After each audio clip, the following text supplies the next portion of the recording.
On the 11th of February 1966, District 6 was declared a white-only area. Over the next 2 decades, over 60,000 people were forcibly removed, their homes destroyed. Most were moved to the windswept and barren lands known as the Cape Flats. Today we're in Lavender Hill. It's one of the areas out on the Cape Flats. It's one of the areas that's really affected by poverty and gang violence, unfortunately. And this is definitely a typical area that has fell victim, to the, I would say, to the aftermath and what apartheid has intended for people of color. I'm Colonel Adams, 53 years old.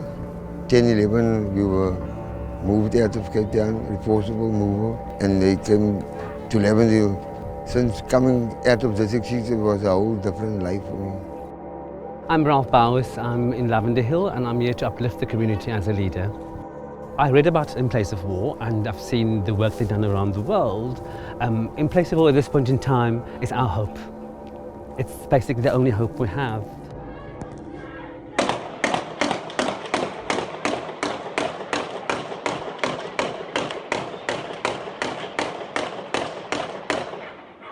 Lavender is beautiful, and Lavender has these gems, these beautiful children with all this talent, and nobody's investing in these gems. Nobody's coming to take them through a ballet course or take them through a music system. Nobody's investing in these children, and they're sitting and they know they have this worth and nothing comes about from it, so they lose the hope.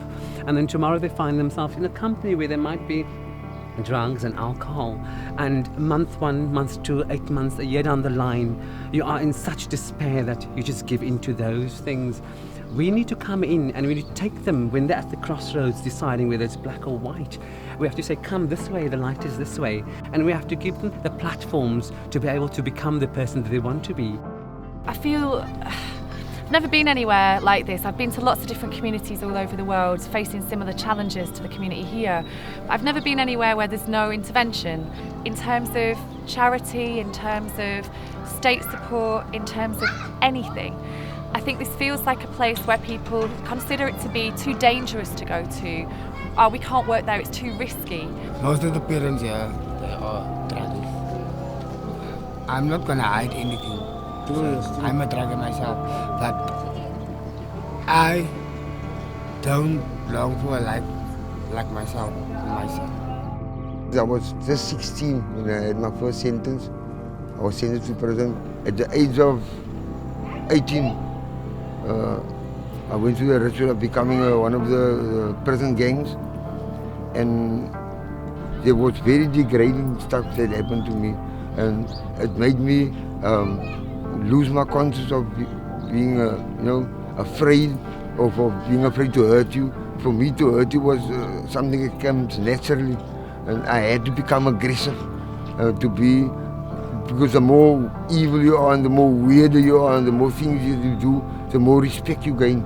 But that, in the meantime, also made myself lose who I really was. So I worked myself up into becoming a captain, and that took me to stabbing warders, creating friction in prison. It became for me almost like a way of life. I spent my last 18 years and 3 months in prison. The way In Place of War works is to identify brilliant people in communities who are making change with pretty much nothing. Through Turner, a man who has gone through a very challenging and difficult life but transformed that and is now working round the clock for his community. And then Ralph. Ralph for me is just a ray of light in all of this.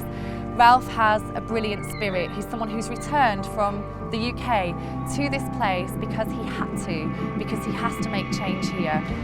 Our people are suffering, and I cannot hear emails and Facebook pictures of a child being murdered, a child being found in the drains dead, the shooting, the killings.